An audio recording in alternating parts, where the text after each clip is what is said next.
Hello, this is Julius from Basic Financials. This video is a reminder on some changes to the rules for making tax digital for VAT, or MTD for VAT. I've done a video about this before a while ago, but that was when making tax digital for VAT was just coming in. At that time, if you were registered for VAT, but your turnover was less than 85,000, then you didn't have to enter into the Making Tax Digital for VAT rules. You could carry on submitting your VAT returns in the old way, which was basically by logging into your government gateway account and typing in the figures into the boxes. Well, that's changed now, unfortunately. Now, most people with turnovers under 85,000 may well not be registered for VAT, because you don't have to if your turnover is less than 85,000. But some people are registered because it means that you can claim back the VAT on your costs. And if you're doing work for a business or an organisation that is registered for VAT, when you add VAT to your sales, then it doesn't matter for them. It doesn't increase your price, because they can claim back all that VAT anyway. So what it means is you charge VAT on your sales, but because you're doing that, it means you can claim back all the VAT on your costs. So that's why some companies or businesses are registered for VAT, even though they don't have to, because their turnover is less than 85,000.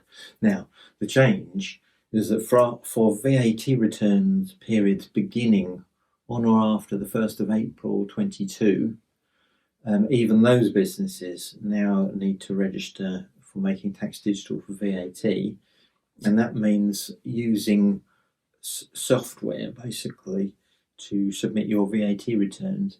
Now, if you're already using software such as Sage or Xero or something like that, or QuickBooks, then it's probably not going to be a problem for you, because I imagine you've got it all set up within your system.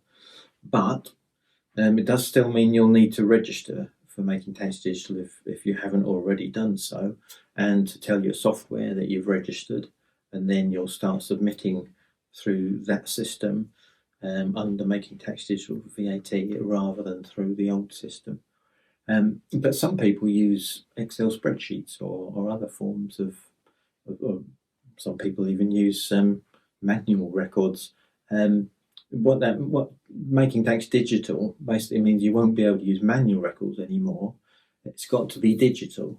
Now, digital, it could be spreadsheets still, because they're digital. So if you're using Excel spreadsheets, that's not a problem.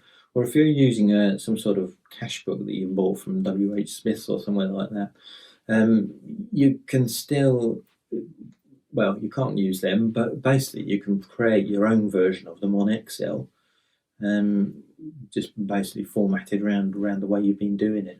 So it's not a problem as long as you've got access to a computer and the internet.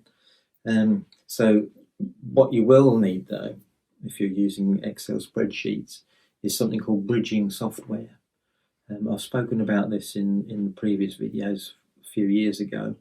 There are some free versions, I think, still, but they tend not to remain free for long. Well, maybe a year, and then they'll start charging you after that. So, but they're not normally too expensive. Maybe £40 for a year, or some charge per submission. But yeah, basically the bridging software is something that effectively attaches to your Excel spreadsheet and then communicates with HMRC. And then it submits your figures to them via their sort of link. It's called an API.